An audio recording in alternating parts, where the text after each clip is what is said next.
Good evening friends. हम देखते हैं कि देखो डायग्राम में हम थोड़ा सा देखते हैं। सबसे पहले अपर रेस्पिरेटरी सिस्टम देखते हैं, ठीक है।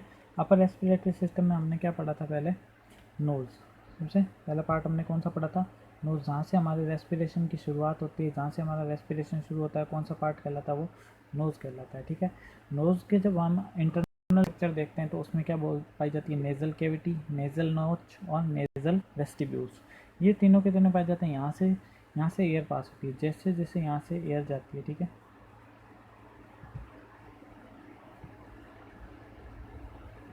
यहाँ से जाएगी एयर, यानी कि कोई इंसान एयर लेगा, श्वास जब ग्रहण करेगा यहाँ से एयर लेगा, एयर जाएगी। एयर कहाँ जाएगी? सबसे पहले नोज से होती हुई नेज़ल कैविटी में, ठीक है, नेज़ल कैविटी में, फिर जाएगी नेज़ल नोच और नेज़ल वेस्टिब्यूल से होती हुई सीधा कहाँ खुलेगी? यहाँ क्या होता है बताया था आपको, यहाँ से क्या शुरू हो जाती है? ये वाला पार्ट कहलाता है फेरिंग्स, ठीक है। ये वाला पार्ट कहलाता है माउथ। माउथ बताया था, ये वाला पार्ट हमारा क्या कहलाता है? माउथ, ठीक है। ये यहाँ से निकलेगी,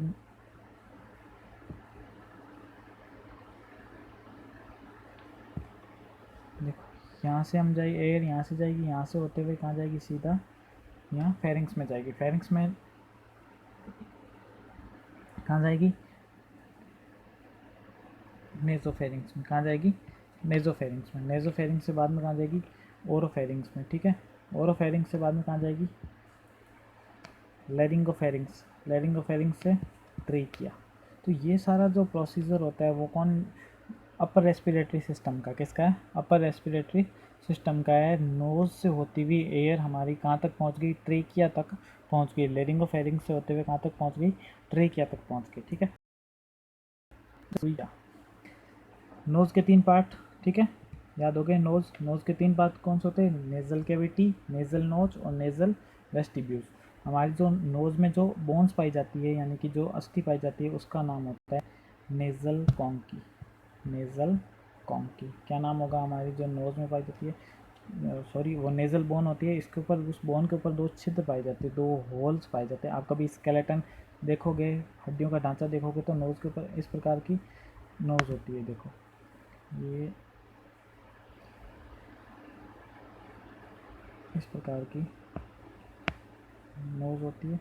नोज़ के ऊपर क्या पाए जाते हैं? दो ऐसे छिद्र पाए जाते हैं। इनको क्या बोलते हैं? नेज़ल कॉन्की। क्या बोलते हैं? नेज़ल कॉन्की, ठीक है। नोज़ होती है, उसमें क्या पाई जाती है? हड्डी पाई जाती है। अपने नोज़ को ऊपर से करके देखना, उसमें क्या पाई जाती है? हड्डी पाई जाती है, ठीक है। तो यहाँ से अब आगे, यहाँ जो हमारी नोज़ होती है, यहाँ पे क्या पाई जाती है? डिफरेंट टाइप के हेयर्स पाए जाते हैं, रोम पाए जाते हैं, सलाइवा पाई जाती है और झिल्लियाँ पाई जाती है, ठीक है। सलाइवा क्या काम आती है? जब कभी हम ठंड में, हमें कभी कभी जुकाम लग जाता है नहीं लगता? जुकाम लगता है। जुकाम, तो जुकाम लगने पर क्या होता है? हमारी जो नोज, नाक होती है, नोज़ होती है, वो क्या हो जाती है? क्लोज हो जाती है, उसमें स्वेलिंग आ जाती है। तो स्वेलिंग क्यों आ जाती है? हम सांस नहीं ले पाते नाक से। तो क्या होता है उसमें? हमारी जो सलाइवा ग्लैंड्स होती है, वो सलाइवरी ग्लैंड्स क्या करती है? सलाइवा का फॉर्म करती है, सलाइवा बनाती है। हमारे जो जितने भी जीवाणु होते हैं, जितने भी जो वायरल डिजीज़ होती है, वो वायरस क्या होते हैं? उस श्लेष्मा के द्वारा क्या हो जाती है? वो चिपक के वहीं पे रुक जाते हैं, यानी कि हमारे अंदर नहीं जाते। और उस जो श्लेष्मा होती है, उस श्लेष्मा के द्वारा इन वायरस को किया जाता है? हमारे शरीर से बाहर निकाल दिया जाता है। जुकाम नॉर्मली जो वायरस होता है वो राइनो वायरस से होता है। और अभी जो कोरोना चल रहा है, कोरोना कोविड-19, ये भी क्या है? वायरस ही है। ये वायरस कहाँ से एंट्री करता है? हमारे नोज़ से। मुख्य नाक से और मुंह से। और कहाँ से एंट्री करेगा? नाक से और मुंह से एंट्री करता है। हमारे नाक में ये विशेषताएं होती है कि ये कुछ जीवाणुओं, कुछ वायरस को क्या कर देती है? ख़त्म कर देती है सलाइवा के द्वारा। परंतु ये बहुत ही ज़्यादा पावरफुल है, इसलिए हमारे शरीर में एंटर हो जाता है। तो ध्यान रखना है थोड़ा बहुत इसका, ठीक है। तो हम देखते हैं यहाँ धूल मिट्टी के कण वगैरह वो क्या हो जाते हैं? रुक जाते हैं, हमारे शरीर के अंदर नहीं जा पाते। यहाँ से फिर क्या आएगा? नेजोफेरिंग्स। नेजोफेरिंग्स में आके कहाँ खुलेगा? फेरिंग्स में। यहाँ आ गया श्वसन, यहाँ आ गई हमारी एयर आ गई यहाँ पे। और ये क्या है? ओरल कैविटी है। ये देखो, ये क्या है? ये हमारी क्या है? ओरल कैविटी, मुख हुआ है, ठीक है। यहाँ से जैसे आया, ये देखो,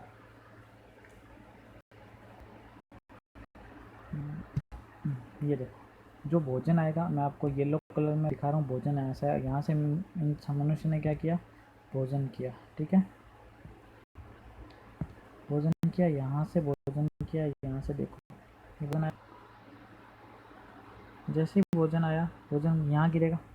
ये जो आपको ढक्कनुमा संरचना दिख रही है, ये वाली दिख रही है, ये वाली भोजन जैसे ही इस पर गिरेगा, दिख रही है ये वाली संरचना, भोजन जैसे ही इस पर गिरेगा, ये हमारी क्या है, ये हमारी क्या है, ये वाला पार्ट क्या है, ये ओरोफेरिंग, ये लेरिंगोफेरिंग्स है। यहाँ से हमारी ट्रेकिया शुरू होती है, ठीक है।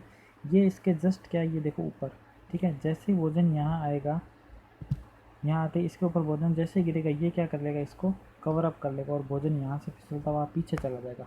पीछे क्या है, इसोफिगस, पीछे क्या है, इसोफिगस। भोजन चला गया यहाँ पे, ठीक है।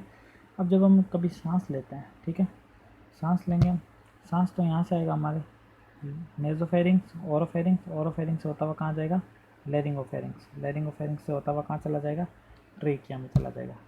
ट्रेकिया में जाने के बाद आधा सांस यहाँ चला जाता है और आधा यहाँ चला जाता है, दाएं right lungs and left lungs में, दोनों डिवाइड हो जाता है, ठीक है। हम देखेंगे ये आगे कैसा होता है, हम सिर्फ अपर रेस्पिरेटरी सिस्टम पढ़ रहे हैं आज, ठीक है। फेरिंग्स हमने देख ली, उसके बाद में आता है लेरिंग्स, ठीक है। लेरिंग्स कितनी उपास्थियों का बना होता है, 9 कार्टिलेज, कितनी कार्टिलेज का बना होता है, 9 कार्टिलेज का बना होता है। और इस लेरिंग्स में क्या पाई जाते हैं, पतली पतली क्या पाई जाती है, झिल्लियाँ पाई जाती है, फोल्ड्स पाए जाते हैं। इन फोल्ड्स के कारण क्या प्रोड्यूस होता है, साउंड प्रोड्यूस होता है।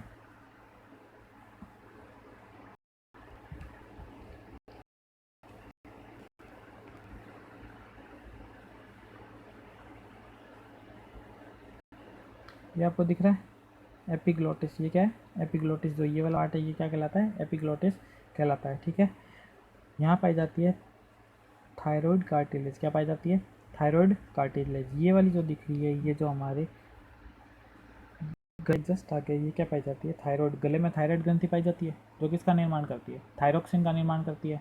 थायरोक्सिन, थायरोक्सिन किससे बनता है, आयोडीन से बनता है, जो क्या करता है, हमारे गले में घेंघा जो रोग हो जाता है, उस रोग से हमें बचने के लिए क्या कर काम करता है, ये जो थायराइड ग्रंथि है थायरोक्सिन का निर्माण करती है। इसलिए हमें बताया जाता है टीवी में क्या है, आयोडीन युक्त नमक खाना चाहिए, आयोडीन खाना चाहिए, आयोडीन खाना चाहिए। वो आयोडीन क्या करता है, हमारे गले में थायरोक्सिन का फॉर्मेशन करने का काम करता है, थायरोक्सिन निर्माण करता है। और उस थायरोक्सिन हार्मोन के कारण हमारी जो ये ग्रंथि है वो सही रूप से कार्य करती है। अगर हमारे अंदर थायरोक्सिन की कमी होगी, थायरोक्सिन की कमी होगी तो ये यहाँ से जो ये थायराइड ग्रंथि है क्या हो जाएगी, फूल जाएगी। और कौन सा रोग हो जाएगा, घेंघा नामक रोग, या गोइटर बोलते हैं उसको इंग्लिश में, गोइटर या घेंघा नामक रोग हो जाएगा, जिससे गले की ग्रंथि क्या हो जाएगी, फूल जाएगी, ठीक है। उसके नीचे पाई जाती है कोरोइड कार्टिलेज, ठीक है।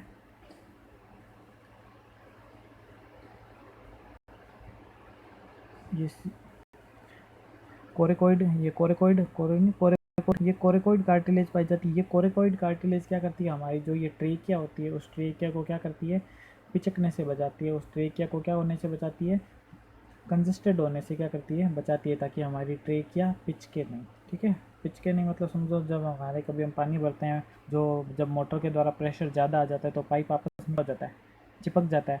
अगर मान लो कभी कभार ऐसा हुआ, हमने ज़्यादा गहरी सांस लिया, ज़्यादा सांस छोड़ दी और किसी कारणवश ये जो हमारी ट्रेकिया है, ये ट्रेकिया पिचक गई, क्या होगा, नॉर्मली बोलते हैं ना, टेंट हुआ दबा दूंगा, गला, इंसान की मृत्यु क्यों हो जाती है, गला दबाते ही।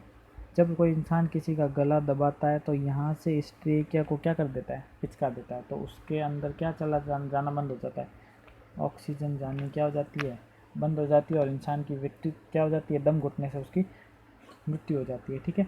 तो अगर हम ज़्यादा ज़ोर से सांस लेंगे या फिर ज़्यादा, मान लो बाई चांस, होता नहीं है आजकल ऐसा, आजकल क्या, पहले से भी नहीं होता, क्योंकि गॉड ने जो बनाया था, किसके कारण नहीं होता, कोरेकोइड कार्टिलेज, किसके कारण, कोरेकोइड, कोरिकोइड कार्टिलेज। ये कार्टिलेज क्या होते हैं, शी शेप आकार, कैसी शेप होती है, शी आकार के क्या होते हैं, छल्ले होते हैं। छल्ले समझते हो, सी आकार, जैसे सी है ना, इस प्रकार से क्या होते हैं, छल्ले होते हैं। ये छल्ले इस पर यूँ चिपके रहते हैं, ये इसको क्या करते हैं, पिचकने से क्या करते हैं, रोकते हैं। ये छल्ले क्या करते हैं, इसको टाइटली पकड़े रखते हैं और उसको क्या नहीं करने देते, पिचकने नहीं देते। किसके होते हैं, ये कार्टिलेज के होते हैं, उपास्थि के बने होते हैं। आगे बात समझ में, चलो अपर रेस्पिरेटरी सिस्टम हो गया यहाँ तक। जितने भी क्वेश्चन हो उस क्वेश्चन को आपको करना, और डाउट्स हो तो डाउट्स आप क्लियर कर लेना, पूछ लेना, ठीक है। ये होने के बाद में मैं कुछ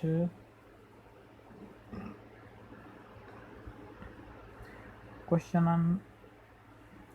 आपको तो एक तो ये डायग्राम अच्छे से बनाना आना चाहिए, ठीक है। उसके बाद में नोज़ के कितने पार्ट्स होते हैं, फेरिंग्स के कितने पार्ट्स होते हैं, लैरिंग्स में कितनी उपास्थियाँ पाई जाती है यानी कि कितनी कार्टिलेज पाई जाती है, ठीक है। उसके बाद में एपिग्लोटिस का क्या काम है, ठीक है। क्वेश्चन लिख लो आप सारे। जो नॉर्मल पहला क्वेश्चन है, नोज़ का क्या काम है, नोज़ के अंदर कितने पार्ट पाए जाते हैं, फेरिंग्स के अंदर कितने पार्ट्स पाए जाते हैं, लैरिंग्स क्या होता है, लैरिंग्स में कितनी उपास्थियाँ पाई जाती है, एपिग्लोटिस का क्या काम है, कोरियोइड कार्टिलेज का क्या काम है, ठीक है। ये सारे के सारे क्वेश्चन आपको करने और उनके आंसर सेंड करने हैं, ठीक है। चलो, all the best, good bye, see you.